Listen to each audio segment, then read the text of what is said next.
En fait, j'ai reçu un message qui m'a dit, la question c'était, est-ce que je suis, donc le verbe suivre, hein, pas Jésus, comme un disciple ou comme la foule, en fait. Parce qu'il y a, vous avez remarqué, quand on lit les évangiles, il y a deux types de personnes qui suivent Jésus. Il y a la foule, et puis les disciples aussi.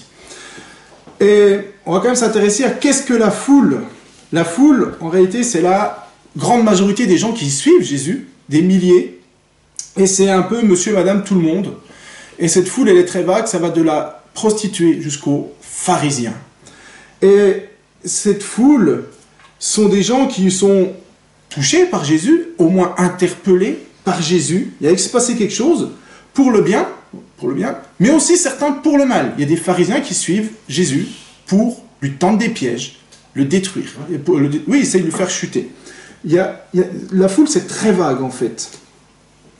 Et quand on regarde la foule, ses motivations, alors il y a plusieurs motivations. Première motivation, c'est qu'on est, l'époque de Jésus, ils étaient dans un temps très fort d'attente messianique, comme maintenant, parce qu'ils connaissaient les prophéties de Daniel et ils s'attendaient, on voit ça dans le livre Le Christ juif, mais ils s'attendaient au retour de Jésus.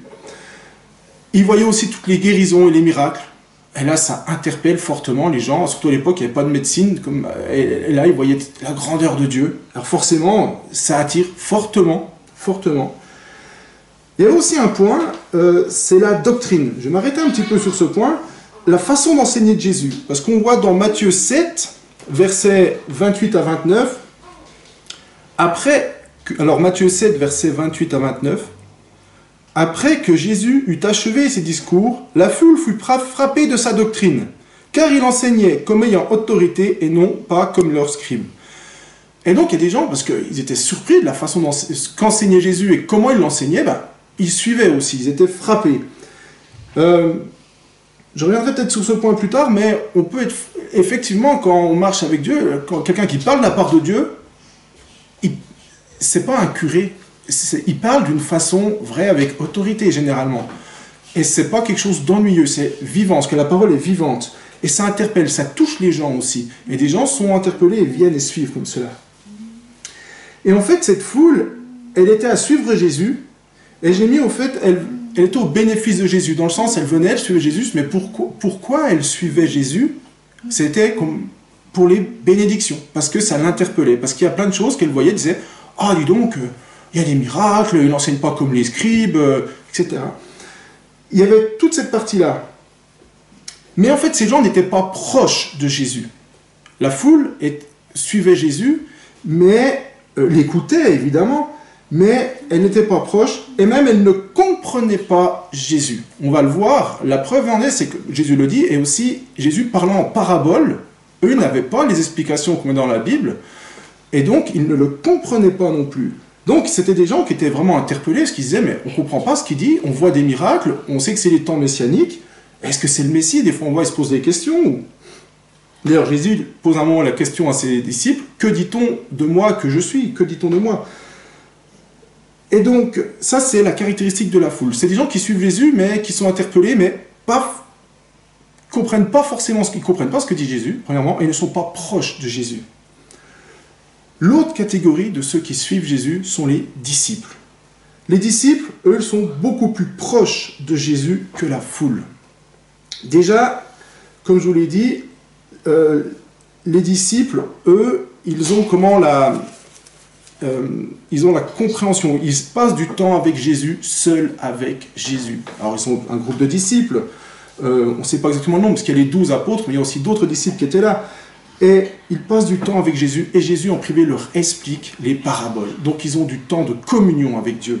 C'est pas un temps au bénéfice comme ça, c'est un temps vraiment de communion avec Dieu. Et pour eux, ce n'est pas voilé. Les paraboles ne sont pas voilées. Et je vous dis ça, c'est marqué dans Matthieu 13, versets 10 à 17, qu'on va lire. Parce que la question c'est, pourquoi Jésus parlait en parabole à la foule? Pourquoi est-ce que son discours était voilé à la foule? Pourquoi la foule ne pouvait pas comprendre Jésus? C'est ça qui est intéressant. Et pourquoi Jésus, après, il expliquait tout aux disciples? On peut se poser la question, pourquoi il faisait ça? Et là, Jésus, il répond clairement à cette question. Il dit ça dans Matthieu 13, versets 10 à 17. Les disciples s'approchèrent et lui dirent, « Pourquoi leur parles-tu en parabole ?» Jésus leur répondit, « Parce qu'il vous a été donné de connaître les mystères du royaume des cieux, et que cela ne leur a pas été donné. » Donc, premier élément de réponse, ça ne leur est pas donné d'avoir les mystères du royaume des cieux. « Car on donnera à celui qui a, et il sera dans l'abondance. Mais à celui qui n'a pas, on ôtera même ce qu'il a. C'est pourquoi je leur parle en parabole, parce qu'en voyant, ils ne voient point, et qu'en entendant, ils n'entendent ni ne comprennent. Et pour eux s'accomplit cette prophétie d'Ésaïe, vous entendrez de vos oreilles, et vous ne comprendrez point. Vous regarderez de vos yeux, et vous ne verrez point. Car le cœur de ce peuple est devenu insensible. Ils ont endurci leurs oreilles, et ont fermé leurs yeux, de peur qu'ils ne voient de leurs yeux, qu'ils n'entendent de leurs oreilles, qu'ils ne comprennent de leur cœur, qu'ils ne se convertissent et que je ne les guérisse. Mais heureux sont vos yeux, parce qu'ils voient... Mais je vais revenir à ça. On voit que la foule, pourquoi Jésus leur parle en parabole, je m'arrêtais au 15, ils ont endurci leurs oreilles. C'est la foule, les gens qui avaient choisi d'endurcir leurs oreilles. Et on ne parle pas des oreilles physiques, là on parle des oreilles du cœur, car le cœur de ce peuple est devenu insensible. Ils ont fermé leurs yeux, de peur qu'ils ne voient de leurs yeux, qu'ils n'entendent de leurs oreilles, qu'ils ne comprennent de leur cœur. C'est des gens qui ne veulent pas comprendre. La foule, ce sont des gens qui ne comprennent pas parce qu'ils ne veulent pas comprendre, qui ne voient pas parce qu'ils ne veulent pas voir. Mais on ne parle pas du physique, on parle du cœur. Leur cœur est fermé. Ils disent « non, je ne veux pas ». C'est quelque chose qui est clair. Et le disciple, lui, n'est pas dans ce cas-là. Parce qu'il dit « Mais heureux sont vos yeux », au verset 16, « qui voient, et vos oreilles parce qu'elles entendent. Je vous le dis en vérité, beaucoup de prophètes et de justes ont désiré voir ce que vous voyez et ne l'ont pas vu, entendre ce que vous entendez et ne l'ont pas entendu. » Donc, ils sont heureux, mais par opposition, parce qu'ils voient les choses et les comprennent cette fois-ci de cœur. Donc la différence entre la foule aussi et le disciple, c'est que le disciple a les oreilles de son cœur, les yeux de son cœur, l'entendement de son cœur ouvert. Et on voit que ça, c'est un choix personnel. C'est quelque chose qui s'est choisi dans le cœur. Dans le secret de notre cœur, on choisit, est-ce que je veux entendre Dieu? Est-ce que je veux le voir? Est-ce que je veux comprendre ce qu'il me dit ou pas? Après tout le reste, on peut faire toutes les grimaces qu'on veut religieuses. Mais pour les disciples, le voile en fait est ôté. On le voit aussi dans, vous pouvez garder de Matthieu 13, on reviendra, mais dans Marc 4, verset 34, Marc chapitre 4, verset 34, qui dit « Il ne leur parlait point sans parabole, mais en particulier, il expliquait tout à ses disciples. » Donc Jésus veut qu'on comprenne ce qu'il nous dit. Il veut que ça rentre dans notre cœur. Et si ça n'y arrive pas, c'est qu'on ne le veut pas. C'est un choix du cœur.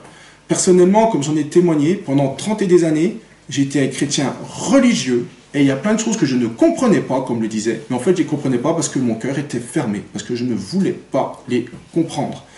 Et à partir du moment où je me suis repenti et que j'ai cherché Dieu, eh bien, à un moment... Dieu m'a ouvert les yeux, m'a guéri, enfin, et j'ai pu, et je me suis repenti, mais j'ai dû faire cette démarche. Et sinon, j'avais beau faire toutes les grimaces religieuses que je voulais, j'étais dans la foule, et je n'étais pas un disciple. Or, on ne peut pas se contenter d'être dans la foule, ce n'est pas possible. Pourquoi est-ce qu'on ne peut pas se contenter d'être dans la foule ? Alors, on va revenir sur cette question plus tard, mais rappelez-vous l'appel de Jésus à la fin des disciples, à la fin, quand il monte au ciel dans Matthieu 28. Je suis dans Matthieu, verset 28. Chapitre 28, pardon. Et verset 19, il dit « Allez de toutes les nations, allez, faites de toutes les nations des disciples, les baptisant au nom du Père, du Fils et du Saint-Esprit. » Donc Jésus veut que nous soyons des disciples. Et tant qu'on est dans la foule, nous ne sommes pas un disciple, et donc on n'est pas agréable à Dieu. On n'a pas obéi. On fait semblant. En réalité, on fait semblant. Pour reprendre l'image de Reine de ce qu'il disait, on fait l'autruche. On fait semblant, tant qu'on ne veut pas accepter du cœur les choses. Et il y a un passage qui m'a des fois, c'est des petits détails dans la Bible, mais qui m'avait interpellé, et qui m'a interpellé. C'est dans Matthieu 13, au verset 36. Alors, Matthieu chapitre 13, ah oui, verset 36. Alors, ça parle de Jésus. Alors, il avait donné tous les discours avec des paraboles à la foule. Bon. Et puis, il arrive à la fin, et il leur dit, verset 36, « Alors, Jésus renvoya la foule, et entra dans la maison. Ses disciples s'approchèrent de lui, et lui dirent, « Explique-nous la parabole de l'ivraie du champ. » Et là, je m'arrête à ça. Jésus, qu'est-ce qu'il fait à la fin avec la foule? Il la renvoie. Il dit, bon, maintenant, voilà, vous êtes venus, vous avez des guérisons de ça, vous avez écouté. Bon, maintenant, c'est fini. Au revoir. Voilà. Alors, c'est quelque chose qui interpelle quand même, parce que, bon, déjà, c'est très loin des gens qui veulent le succès actuellement, qui auraient dit aux gens, restez là, suivez-moi encore plus, revenez. Il leur dit, non, non, c'est fini. Enfin, voilà, rentrez chez vous maintenant. Voilà, c'est le soir, peut-être, rentrez chez vous. Il la renvoie. Il renvoie la foule. Et après, il explique encore à ses disciples, il passe du temps à leur expliquer à ses disciples ces choses-là. Alors, on peut se poser la question, pourquoi Jésus renvoie la foule? Pourquoi il ne va pas encore essayer? Alors, je vous dis qu'il y a le choix du cœur. Et il respecte en fait Dieu le choix du cœur des gens qui ont décidé dans leur cœur, nous ne voulons pas comprendre, nous ne voulons pas voir. Même s'ils disent l'inverse, dans leur cœur, ils ont fait ce choix et Dieu respecte ce choix. Ça, il faut le comprendre. Mais il y a aussi une chose, c'est que Jésus n'a pas parlé que en parabole. Il a commencé son ministère avec un message très clair, très simple, qui tient en une ligne. Matthieu 4, verset 17. Dès ce moment, Jésus commença, donc il a commencé à prêcher, donc c'est le tout début, et à dire « Repentez-vous, car le royaume des cieux est proche. » Donc Jésus avait un message très très clair. Repentez-vous. Ça commence par là. Il n'y a pas de discipulat possible sans repentance. La base est mise, elle est là. Et après, Dieu il dit quelque chose de clair que tout le monde comprend. Maintenant, si tu ne veux pas, le reste sera incompréhensible. C'est voulu de Dieu, voulu de toi. Tu ne peux pas comprendre le reste, ce sera des paraboles, tu ne comprendras pas, même si tu peux croire que tu comprends, tu ne comprendras pas. Tu pourras réfléchir à ces choses. Non, parce que ton cœur est fermé et donc Dieu ne te les expliquera pas. Et puis, avec la repentance, quand on lit la suite, et ça ne s'adressera pas que à Pierre, comme vous allez voir, quand vous verrez l'histoire, enfin, si vous réfléchissez un peu, vous allez voir l'histoire, mais je prends l'exemple de Pierre et de son frère. Alors, c'est au verset 18, 4 verset 18. Comme il marchait le long de la mer de Galilée, Jésus, il vit deux frères, Simon, appelé Pierre, et André, son frère, qui jetaient un filet dans la mer, car ils étaient pêcheurs. Il leur dit, « Suivez-moi, et je vous ferai pêcheurs d'hommes. » Et aussitôt, ils laissèrent les filets et le suivirent. Et la deuxième chose que demande Jésus, le suivre. Fondamentalement, c'est ça. Dieu dit, voilà, maintenant tu me suis. Tu te repens, ok, t'arrêtes, tu demandes pardon pour tes péchés, tu te repens, t'arrêtes ton ancienne vie, et maintenant tu me suis. Tu vis pour moi. Tu avances comme je te le dis. Tu fais ce que je te dis. Et d'ailleurs, Jésus, quand on lit la Bible, il dit, je ne ferai rien d'autre que ce que je dois faire le Père. Donc lui, il suit le Père, il nous dit, nous, de le suivre. Et ça, c'est la base. Et cet appel à suivre Jésus est le même pour tous. Il l'a fait pour le jeune homme riche. Il l'a fait pour celui qui a dit, est-ce que je pourrais enterrer mon père avant? Il a dit, laisse les morts enterrer les morts. Il appelle tout le monde à le suivre. Il faut... Et donc, mais à tous, il commence par repentez-vous. Jean a dit aux gens repentez-vous, et Jésus a appelé les gens de sa génération à se repentir. Alors on peut se dire, mais pourquoi Jésus faisait beaucoup de miracles? Il en faisait plein. Pourquoi? Eh bien, la réponse, elle est logique. Jean 3, versets 1 à 2, et c'est pas moi qui le dis, c'est dans la Bible, c'est Nicodème, qui est un pharisien. Jean 3, versets 1 à 2. Mais il y eut un homme d'entre les pharisiens nommé Nicodème, un chef des Juifs, qui vint, lui, auprès de Jésus de nuit, et lui dit, « Rabbi, nous savons que tu es un docteur venu de Dieu, car personne ne peut faire ces miracles que tu fais si Dieu n'est avec lui. » Donc en fait, tous les miracles, tous les dons sont là pour attester que Jésus, était envoyé de Dieu, qui était le Fils de Dieu, qui était le Messie. C'était impossible à un homme de faire cela. C'est comme quand Moïse a été envoyé devant Pharaon, les magiciens de Pharaon, ils ont été, on va dire, excusez-moi l'expression, mais je vois que ça qui vient, mais complètement battus. Et là, tous ces miracles, toutes ces guérisons, ces résurrections, c'était la preuve que Dieu était avec Jésus. Donc ils avaient la preuve.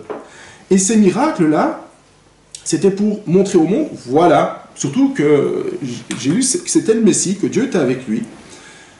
Alors après, les gens, ils étaient là, ils ne comprenaient pas les paraboles. Pourquoi? Comme je vous l'ai dit, parce qu'il y a l'étape de la repentance. Le principal message de Jésus, en fait, c'était la repentance et de le suivre. Et les miracles n'étaient là que pour attester que Dieu était avec lui. Voilà. C'était le sceau, en fait, du Seigneur, pour dire « je suis avec lui ». Et là, qu'est-ce qui se passe aussi? C'est que, et qu'on peut imaginer facilement pour la foule, c'est que beaucoup suivaient Jésus pour les miracles. Non pas parce qu'il s'était repenti, non pas parce que c'était le Messie, mais pour les miracles. Parce que, comme l'a dit Jésus, vous me suivez parce que vous avez eu à manger. À un moment, il leur a dit ça. Et donc, il y a toute une foule qui va suivre Jésus pour les bénédictions, ou parce que aussi ça change. C'est quelque chose qui change complètement. Et il y a un grand changement, et on peut être curieux. Alors, aller voir pour connaître qu'est-ce que c'est une chose. Mais Jésus ne voulait pas être idolâtré. J'entends par là idolâtré, il est Dieu, il a le droit à tout notre service et autres. Mais qu'on entend par idolâtrie, c'est qu'une idole, c'est quelqu'un qu'on veut pour bénédiction. Je veux la bénédiction. Jésus, c'est pas ça qu'il veut. Il veut qu'on se repente et qu'on le suive. Il veut pas qu'on le voie comme le Père Noël. Or, beaucoup de gens, et j'en ai fait partie, voient Jésus, et c'est un message qui sort dans les églises qu'on ne peut pas accepter comme une source de bénédiction. Quand j'étais petit, quelqu'un disait, avec Dieu, au moins maintenant, on n'a que des solutions, il n'y a plus de problème. C'était la source de bénédiction. La vue, c'était ça. Or, c'est pas ce que dit Jésus. Jésus, il dit, repentez-vous et suivez-moi. Il n'a pas dit que vous n'aurez plus de problème, il n'a pas dit qu'il n'y aurait pas de souffrance, mais il a dit, mais au moins, vous apprendrez à aimer, vous me direz, et puis vous ferez la volonté de Dieu. C'est ça la volonté de Jésus. Et le but des miracles, c'est pour attester qu'il est le Fils de Dieu, c'est-à-dire pour attester à la foule, regardez, voilà, parce qu'il venait avec un message, c'est sûr, qui dérangeait. Et puis, ça voulait dire aussi, prenez attention à ce que je dis. Réfléchissez. Et parce que là, quand vous voyez la puissance de Dieu en action, vous avez deux choix. Je veux dire, ou vous dites, oui, c'est de Dieu. Bon, alors dans ce cas, il faut peut-être que je réfléchisse. Ou alors, non, mais en fait, je ne veux pas. Mais on va pas. Le problème, c'est que quand vous êtes devant Dieu, devant les miracles, tout ça, il y a quelque chose qui se crée, c'est que vous savez que c'est Dieu, vous savez que c'est vrai, mais vous n'avez pas envie. Alors qu'est-ce qu'on fait dans ces cas-là? Eh bien, on se tait, on fait silence, on fait l'autruche, on fait semblant. Mais on ne dit pas oui. Mais on ne dit pas oui de cœur. On n'a pas envie, donc on garde le silence. On le voit aussi avec les pharisiens, quand Jésus dit, est-ce qu'on a le droit de faire du bien un jour de Shabbat? Ils se taisent, ils ne veulent pas prendre position. Ils savent très bien qu'on a le droit, mais ils ne veulent pas. C'est contre leur doctrine, et ils sont embêtés. Et donc on devient hypocrite. Et là, on bloque. Et Dieu, il ne veut pas ça. Il ne veut pas cette hypocrisie. Il ne le supporte pas, l'hypocrisie, Dieu. Et il nous la resserre, il nous la ressort. Il dit, non, là, il y a de l'hypocrisie. Parce que Dieu est saint. Alors, comme je vous ai dit, la première étape, si on veut suivre Jésus comme un disciple, c'est la repentance. Et il y a un homme aussi qui s'est repenti d'une façon très simple, c'est Matthieu, justement, on est dans Matthieu, donc, chapitre 9, verset 9. Donc, ces deux-là, étant allés plus loin, Jésus vit un homme assis au bureau des péages qui s'appelait Matthieu. Il lui dit, suis-moi. Cet homme se leva et le suivit, direct. Alors, c'est assez impressionnant, cette rapidité. Et on peut se dire, mais pourquoi? Déjà, Matthieu Lévi, il savait de un qu'il péchait. Parce que déjà, tout le monde lui disait. Par exemple, c'était un publicain, c'est-à-dire qu'il était un péager, il collectait les impôts pour les Romains, il faisait partie des gens détestés par les Juifs. Quand il passait, il y en a qui crachaient sur son passage, etc., parce que c'était un traître à la nation. C'est quelqu'un qui aimait l'argent, et puis qui avait, tout laissé comme ça. Donc il savait dans son cœur que c'était mal ce qu'il faisait. Mais il ne voulait pas être un Juif religieux. Ça, c'était son choix, on le voit, parce qu'il n'a pas choisi ça. Et puis, quand Jésus passe, il sait que c'est la vérité. Juste avant, il y avait le miracle où l'homme est guéri, le paralytique est guéri. Il sait que c'est la vérité. Et là, aussitôt, il dit, oui, c'est vrai. Et il se lève, et il abandonne tout. Il abandonne son ancienne vie. C'est censé se repentir. C'est abandonner les choses. Il a abandonné ça. Je faisais ça. Je vivais pour l'argent. J'étais mon petit truc à moi. J'abandonne maintenant, Seigneur, je te suis. Et il a changé de vie, il a suivi le Seigneur. Et puis après, il est devenu Matthieu l'apôtre. Il abandonne sa vie et suit Christ. Abandonner, en fait, il sait que sa vie est mauvaise, et donc, il l'abandonne, parce qu'il sait qu'il est pécheur. Mais maintenant, il y a des gens qui ne veulent pas abandonner leur vie, et pourquoi est-ce qu'ils ne l'abandonnent pas? C'est parce qu'en fait, on réfléchit, pourquoi ceux qui ne voulaient pas abandonner leur vie, la plupart étaient quand même pharisiens, ceux qui ont posé le plus de problèmes. Or, eux, est-ce qu'ils pensaient que leur vie était mauvaise? Non, ils pensaient que leur vie était bonne. Et là, ça pose problème. Parce que tant que vous croyez que votre vie est bonne, pourquoi vous abandonneriez quelque chose que vous croyez bon? Tant que votre voiture, vous la croyez bonne, vous n'avez pas envie de la changer. Ah oui, c'est une image un peu... Mais tant que vous avez une illusion sur votre vie, comme quoi elle est bonne, eh ben, vous ne vous repentirez pas, parce que pourquoi la changer? Après tout, Seigneur, elle est bonne, donc bon, il y a peut-être 2-3 petits trucs, mais on peut quand même rafistoler, faire passer, etc. Et dans ce cas-là, les pharisiens pensaient qu'ils avaient une bonne vie, donc ils refusaient de l'abandonner. Et puis c'est même aller plus loin, ils allaient jusqu'à lutter contre Jésus. Parce qu'ils ne voulaient pas en fait abandonner leur religiosité. Parce qu'ils pensaient, parce qu'ils se levaient le matin, qu'ils faisaient tant de prières, qu'ils faisaient telle chose, qu'ils mettaient tel vêtement, qu'ils essayaient de respecter la loi, etc., etc. Ils étaient des gens bien. Et Jésus leur dit, non, vous êtes pécheurs, votre nature est pécheur, repentez-vous et suivez-moi. Et ça, ils n'ont pas voulu, ils se sont dit, non, nous, on est bien. Et donc, ça vaut le coup de réfléchir quand même. Parce que des fois, suivre Dieu, suivre Jésus, ça va impliquer que pendant des années, vous avez été religieux, vous êtes venu à l'église, même à l'église évangélique, vous avez fait toutes les bonnes choses, et puis Dieu vous dit, non, ce n'est pas bon, ce que tu fais là, c'est de la religiosité, ça ne me plaît pas. Et là, ça coûte. Parce que, vous voyez, la prostituée, elle, je reviens à ça, elle sait très bien qu'elle fait mal, ok. Tout le monde lui dit. Mais vous, les gens vous disent, oh bah dis donc, il a une bonne morale, oh bah il fait attention, oh ben ci, oh ben ça, et puis vous vous flattez, puis en plus vous avez des copains qui sont dans le même sens, donc comme ça vous vous flattez encore plus entre vous, et vous êtes dans un immense orgueil et puis de propre justice. Vous croyez bien. Et là, eh ben, Dieu doit, entre guillemets, taper fort. Et ça, c'est vraiment quelque chose qu'il faut voir la vérité. Et ça, c'est accepter de voir du cœur sa nature. C'est pas nos 3 bonnes actions qui ne sentent pas bon aux yeux de Dieu parce que c'est fait sur notre propre justice pour nous satisfaire nous. Il n'y a pas d'amour dans les propres actions, dans ces choses-là, parce que c'est fait pour se satisfaire soi. Comme le disait Jésus aux pharisiens, vous sonnez de la trompette devant vous, c'est pour être vu des autres. Vous tirez votre gloire des hommes, il dit aussi dans un autre passage. Et donc, on fait pour être glorifié par les hommes quand on est un pharisien. Tant que je suis religieux, je fais les choses pour être glorifié par les hommes. Par contre, quand on suit Jésus, on n'est plus glorifié par les hommes. Par contre, on a une gloire qui vient de Dieu. C'est-à-dire que Dieu nous dit, bon et fidèle serviteur. Mais tant qu'on fait les choses pour les hommes, pour soi, par religiosité, on est, en fait, et qu'on se croit bon, eh ben, on est à côté de la plaque. On est dans le péché. Et là, en fait, le pharisien, il n'arrive pas à voir sa nature, il ne veut pas voir, sa nature mauvaise. Il dit, non, moi, je suis pas si mal. Oui, j'ai péché, mais je suis pas si mal. Il y a un mais qui se glisse quelque part. Et des fois, c'est comme les contrastes, c'est les petites lignes qui font très mal. J'insiste beaucoup là-dessus, mais... Or, Jésus, comme je vous ai dit, il appelle des disciples, pas des suiveurs. Et je sais que, je vous ai donné mon témoignage, que on doit vraiment abandonner ce côté. Et si vous êtes dans le cas d'un pharisien, vous devez comment prier. Si vous savez que vous êtes religieux, etc., vous devez vous repentir et passer du temps, comme l'a dit Raïm, à chercher Dieu.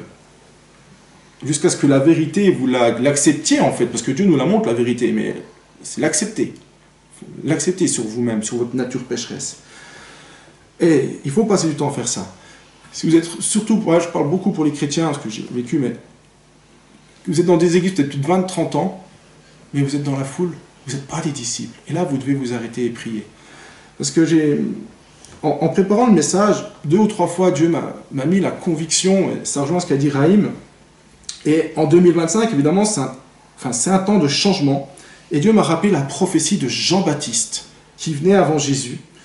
Et vraiment à cœur de lire dans Matthieu 3, verset 12. 3, verset 12. Alors, on aurait pu tout lire, mais on va se contenter de cette partie. C'est cette partie-là de la prophétie de Jean-Baptiste qui parle. Il parle de Jésus. Il a son vent à la main, il nettoiera son air, et il amassera son blé dans le grenier, mais il brûlera la paille dans un feu qui ne s'éteint point. Et j'ai vraiment eu cette prophétie très forte, qui me disait, voilà, c'est un temps où le vent de Dieu, donc c'est un grand panier plat où il lançait le grain comme ça, avec tous les résidus de paille, et la paille comme ça était emportée par le vent, puis le grain qui est plus lourd et plus petit redescendait. Et il y avait une sélection qui se faisait comme ça, entre la paille et le blé. Et je vois vraiment que 2025, c'est ce moment-là que Dieu a choisi pour faire le tri. Il va lancer comme ça le blé avec le vent, au sens du vent, et puis la paille va être partie, la balle de paille va être partie, et le blé va redescendre. Et ça m'a fait penser aussi à cette image qui me venait dès le début de Jésus qui renvoie la foule. Il y a une sélection, qui dit maintenant tu es dans la foule ou tu es un disciple. Mais maintenant, Jésus explique les choses aux disciples, il leur donne de l'intimité, il passe du temps d'intimité avec eux. Mais toi, qu'est-ce que tu choisis? Qu'est-ce que tu veux? Parce que 2025 est ce que disait Raïm, le temps du tri, le temps de la sélection, entre guillemets, où Dieu, il va envoyer le vent, quoi, le grand panier avec le blé, et la paille va être prise au vent, et la paille va se retrouver envolée, va disparaître. Et comme disait Raïm juste avant dans son message, il y a des gens qui vont quitter l'église. Il ne faudra pas s'étonner, c'est la paille. C'est la paille. C'est des gens qui, voilà, seront pris par un vent, ils partiront, parce qu'ils n'ont pas été, entre guillemets, lourds. Le grain est petit et lourd. La paille est grande. Enfin, on la voit bien, la paille. Mais c'est un tube creux. C'est très léger. Et dès que le vent arrive, ça part très vite. Or que le grain, lui, il est lourd. C'est important, ça. Et l'important, c'est de savoir où nous en sommes. Est-ce qu'on fait partie de la foule? Parce que je crains fortement que si on est de la foule, je ne crois pas, le vent va souffler, il va y avoir une sélection qui va se faire. Et ça va être emporté. Et où est-ce qu'on fait partie des disciples? Est-ce que je suis Dieu juste pour les bénéfices, les bénédictions? Peut-être parce que j'ai trouvé une église que je trouvais sympa, que je trouvais quelque chose de bien, qui me plaisait, une façon de prêcher, une atmosphère peut-être, quelque chose que j'aimais. Et je crois que c'est un point à réfléchir. J'ai malheureusement vu une fois un reportage sur les évangéliques sur Arte où justement ils montraient des pasteurs qui faisaient des clubs sociaux comme ça, où les gens ils venaient parce qu'ils étaient bien. Ah oui, c'est des clubs sociaux, on fait du baby-foot, on fait du roller pour les jeunes, et puis... Mais Jésus, parce que là c'est la foule, là c'est oui, on parle de Jésus, mais en fait on est bien, on cherche une autre façon de prêcher, on cherche un club, quelque chose. Qu'est-ce que tu as cherché? Mais si tu as cherché Jésus comme Matthieu, comme Pierre, comme André, et puis comme aussi d'autres disciples dont on n'a pas forcément les noms, vous voyez, Matthias, il a apparu on fait sa connaissance dans les apôtres, eux ils avaient une intimité avec Jésus, c'est une chose qui les démarque aussi. Et Dieu, dans ce cas-là, il va entre guillemets, tu vas retomber dans le vent, quoi. Tu vas retomber dans le panier, et puis c'est bon. Mais Dieu va faire une sélection. Et on ne peut pas, on peut se mentir, mais on ne peut pas mentir à Dieu. On peut dire, ouais, non, mais moi, ça va. Mais Dieu va, cette année, ça va être, ok, l'épreuve, vous êtes lancés maintenant, le vent est là, qu'est-ce qui va se passer? Qui va retomber? Qui va s'envoler? C'est ça ce que je voyais pour 2025. Et puis, dans ces choses, un des signes, dans le message, j'ai parlé aussi de la communion avec Dieu. C'est une chose vraiment importante, de chercher la communion avec Dieu, une vraie communion. Parce que le disciple a une communion avec Dieu. On ne peut pas lire la Bible juste comme ça, là. Il faut la communion avec Dieu, il faut que Dieu nous révèle les paroles. Et puis c'est important, et puis c'est la joie quand Dieu nous révèle quelque chose. Et je voyais que si vous savez que vous êtes de la paille, de la foule que vous suivez comme ça, il faut vous repentir maintenant. Et que le problème, c'est votre cœur. Ça vous a été dit, redit, mais il faut maintenant agir. Voilà, c'est le message. Si vous avez fait des mauvais choix dans votre vie, repentez-vous. Voilà. Amen. Alors, je vais juste ajouter un mot. Hein, c'est Raïm qui parle là. Bon, écoutez, je pense que c'est rare de voir que deux messages disent la même chose. Donc, je viens à paraphraser, rien à dire. Vous allez être secoué par le vent, une telle tribulation en 2025, et si vous êtes de la paille, vous allez disparaître. Vous ne supporterez pas, parce qu'en fait, vous êtes trop attaché à votre vie, vous faites partie de la foule. Mais si vous êtes vraiment des disciples du Seigneur, vous allez traverser tout ça avec la force du Seigneur, tout simplement. Je ne devrais même pas le dire, je pense que ça coule de source. Merci. Alors, Arnaud et moi, nous ne sommes pas du tout parlé avant de construire nos messages, et nous voyons que ce n'est quand Dieu confirme sa parole, c'est-à-dire deux prédicateurs le même jour, quasiment à la même heure, il est temps de prendre ça au Seigneur. Et je vous répète, si Dieu envoie, j'ai beaucoup aimé cette image du vent, hein, où voilà, mais imaginez si vous êtes une autruche avec la tête dans le sol, et Dieu va vous envoyer en l'air, vous ne saurez même pas que vous êtes envoyé en l'air, vous serez balayé sans même vous en rendre compte. Oui. Il y a des gens comme ça. Voilà, merci Seigneur pour ce message, que Dieu soit béni, merci frère, merci, et que Dieu bénisse ces deux messages qui disent au fond la même chose. Voilà.